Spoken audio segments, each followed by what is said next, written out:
الحمد لله الحمد لله رب العالمين والصلاة والسلام على سيد المرسلين محمد وعلى آله وأصحابه أجمعين ومن تبعهم بإحسان إلى يوم الدين.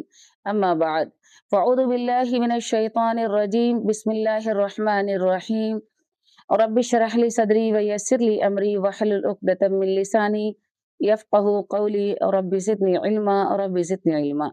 السلام علیکم ورحمۃ اللہ وبرکاتہ. میری عزیز اسلامی خواتین، میں آپ کے سامنے آج کتاب اللہ کو مضبوطی سے تھامنے کا اللہ رب العالمین کا جو حکم ہے، میں چند منٹ میں انشاءاللہ اللہ کے پیغام کو آپ تک پہنچانے کی کوشش کروں گی. امید کرتی ہوں کہ آپ بہت ہی غور سے سنیں گی اور اس پر عمل کرنے کی کوشش کریں گی اللہ کی کتاب کے اوپر، اور مزید انشاءاللہ اس کو دوسروں کے لیے بھی صدقہ جاریہ بنانے کی کوشش کریں گی. میری عزیز اسلامی خواتین، اللہ رب العزت نے ہمیں قرآن مجید کو مضبوطی سے تھامنے کی ترغیب دی ہے اور اسے مضبوطی سے تھامنے والوں کو خوشخبری دی ہے. دو باتیں ہیں، مضبوطی سے تھامنے کی ترغیب اور اللہ رب العالمین خوشخبری بھی سنائی ہے. کیا خوشخبری دی ہے؟ کہ وہ انہیں اپنی آغوش رحمت میں لیتے ہوئے ان کی صراط مستقیم کی طرف رہنمائی فرمائے گا. اور یہ رہنمائی کون فرمائے گا؟ اللہ رب العالمین رہنمائی فرمائے گا. فرمان الہی ہے، یا ایھا الناس قد جاءکم برہان من ربکم وانزلنا الیکم نورا مبینا. آیت پہ میری بہنوں ذرا غور کریں. نورا مبینا، یا ایھا الناس قد جاءکم، فَأَمَّا الَّذِينَ آمَنُوا بِاللَّهِ وَاعْتَصَمُوا بِهِ فَسَيُدْخِلُهُمْ فِي رَحْمَةٍ مِّنْهُ وَفَضْلٍ وَيَهْدِيهِمْ إِلَيْهِ صِرَاطًا مُسْتَقِيمًا.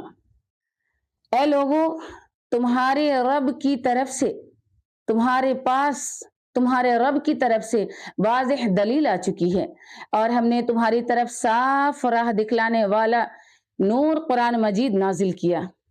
اب جو لوگ اللہ پر ایمان لائے اور اس قرآن کو مضبوطی سے تھامے رہیں، انہیں اللہ تعالیٰ اپنی رحمت اور فضل میں شامل کر لے گا، اور اپنی رحمت اپنی طرف سے آنے کی سیدھی راہ انہیں دکھا دے گا. جبکہ نبی کریم صلی اللہ علیہ وسلم نے میدان عرفات میں جو خطبہ حجۃ الوداع میں ارشاد فرمایا تھا، اس کی ایک اہم بات یہ تھی کہ آپ صلی اللہ علیہ وسلم نے اپنی امت کو تلقین فرمائی کہ وہ کتاب اللہ قرآن مجید کو مضبوطی سے تھام لے. اس طرح وہ کبھی گمراہ نہیں ہوگی. اللہ کے نبی ارشاد فرماتے ہیں، وَقَدْ تَرَكْتُ فِيكُمْ مَا لَن تَضِلُّوا بَعْدَهُ إِنِ اعْتَصَمْتُمْ بِهِ کتاب اللہ. جان لو، میں تمہیں ایک ایسی چیز چھوڑ کر جا رہا ہوں جسے تم نے مضبوطی سے تھام لیا تو کبھی گمراہ نہیں ہوگی، اور وہ ہے کتاب اللہ. اللہ کی کتاب ہے وہ. میری عزیز اسلامی خواتین، اس بات پر غور کریں. کامیابی ہمیں دنیا کی کسی چیز میں نہیں ہے. کامیابی اگر ہمیں ملے گی تو اللہ کی کتاب میں ہمیں کامیابی ملے گی. سنت رسول، اللہ کے نبی کی اتباع، اللہ اور اس کے رسول کی اتباع میں ہمیں کامیابی ملے گی. ہمیں دنیا کی کسی کتاب میں کوئی کامیابی نہیں ملنے جا رہا. جس کامیابی دنیا کی تلاش میں ہم دنیا کی کتابوں کی جتنی پڑھتے اور جتنی محنت کرتے ہیں، اگر ہم اللہ رب العالمین کے کلام کو اگر ایک دن میں ایک آیت ہی کو صحیح سے پڑھ کر کے اگر غور کریں گے، سمجھیں گے، تو انشاءاللہ ہماری زندگی بدل جائے گی. دوسری روایت میں یہ الفاظ ہیں، فَاعْقِلُوا أَيُّهَا النَّاسُ قَوْلِي فَإِنِّي قَدْ بَلَّغْتُ وَقَدْ تَرَكْتُ فِيكُمْ مَا لَن تَضِلُّوا بَعْدَهُ إِن تَمَسَّكْتُمْ بِهِ كِتَابَ اللَّهِ وَسُنَّةَ رَسُولِهِ صلی اللہ علیہ وسلم. اللہ کے نبی ارشاد فرماتے ہیں، اے لوگوں، میری باتوں کو اچھی طرح سے سمجھو، اچھی طرح سے میری باتوں کو سمجھ لو.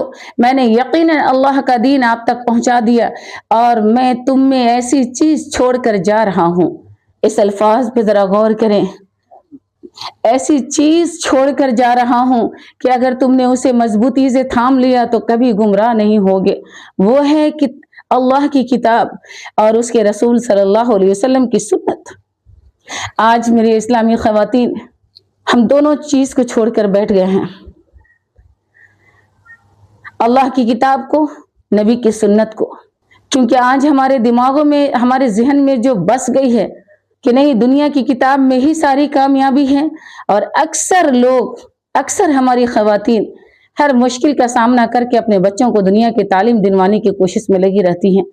یہیں پہ میری بہنوں، خود کو بھی آپ ایک قرآن کی آیت کو پڑھ کر کے اگر سمجھنے کی کوشش کریں گی تو انشاءاللہ آپ اپنی نسل کو اس طریقے سے دنیا کے ماحول میں برباد ہونے کے لیے اور آخرت میں کامیابی نہ پانے کے لیے آپ کی کوشش نہیں ہوگی، بلکہ یہ کوشش ہوگی کہ آپ ہر ممکن اپنے بچوں کو پہلے اسلام سکھائیں گی، اللہ کا کلام سکھائیں گی، اللہ کے نبی کی سنت سکھائیں گی، آپ اس کے بعد آپ دنیا کی کتابوں کو سکھائیں گی۔ اس سے معلوم ہوا کہ کتاب اللہ اور سنت رسول صلی اللہ علیہ وسلم دونوں ہدایت کے چشمے ہیں، اور انہی دو چیزوں کو مضبوطی سے تھام لیا جائے تو گمراہی سے بچا جا سکتا ہے۔ کسی اور کتاب کو میری بہنوں مضبوطی سے تھامنے سے گمراہی سے نہیں بچا جا سکتا۔ یہ قرآن مجید ایک مضبوط رسی ہے، جس کا ایک اللہ تعالیٰ کے ہاتھ میں ہے اور دوسرا تمہارے ہاتھوں میں ہے، بس تم اسے مضبوطی سے پکڑ لو، تم کبھی اس کے بعد نہ ہلاک ہوگے اور نہ گمراہ ہوگے۔ اور طلحہ بیان کرتے ہیں کہ میں نے عبداللہ بن ابی اوفا رضی اللہ عنہ سے پوچھا، کیا رسول اللہ صلی اللہ علیہ وسلم نے وصیت کی تھی؟ انہوں نے کہا نہیں۔ تو میں نے کہا لوگوں پر تو وصیت فرض کی گئی اور انہیں حکم دیا گیا کہ وہ وصیت کریں، جبکہ آپ صلی اللہ علیہ وسلم نے وصیت نہیں کی۔ انہوں نے کہا اوصى بکتاب اللہ، اوصى بکتاب اللہ، آپ صلی اللہ علیہ وسلم نے بس کتاب اللہ ہی کی وصیت کی تھی۔ لیکن افسوس ہے کہ رسول اللہ صلی اللہ علیہ وسلم کے اس تاکید کے باوجود آپ کی امت آج قرآن مجید سے دور ہو چکی ہے، اور قرآن مجید محض الماریوں کی زینت بن کر رہ گیا ہے۔ لیکن بہت ساری ایسی مسلمان خواتین ہیں کہ اسے پڑھنا تک نہیں جانتی، اور جو پڑھنا جانتی ہیں ان میں اکثر کو پورا قرآن مجید تو چھوڑ دیجئے، سورہ فاتحہ کا معنی و مفہوم بھی معلوم نہیں ہے۔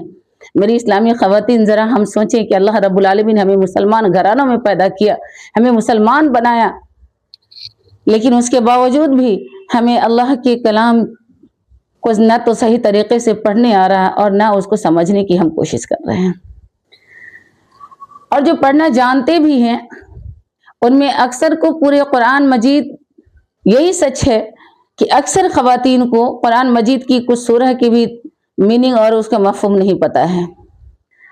ہمارے معاشرے میں حافظ قرآن کی بھی کمی نہیں ہے، ہمارے معاشرے میں الحمدللہ حافظ قرآن تو ماشاءاللہ بہت ہیں، لیکن اس پر عمل کرنے والے اور اسے اپنی زندگی کا دستور بنانے والے بھی بہت کم ہیں۔ ہماری اسلامی عزیز خواتین، آج اس بات کی ضرورت ہے کہ ہم قرآن مجید کے متعلق اپنے طرز عمل کو بدلیں اور قرآن مجید کو سیکھیں اور پڑھیں، اس میں غور و فکر کریں اور اس پر عمل کریں، ورنہ اگر ہم یہ رویہ تبدیل نہیں کرتے تو پھر ہمیں یاد رکھنا چاہیے کہ قیامت کے روز اللہ کے رسول حضرت محمد صلی اللہ علیہ وسلم اللہ کے سامنے ہمارے بارے میں یوں شکایت کریں گے، وقال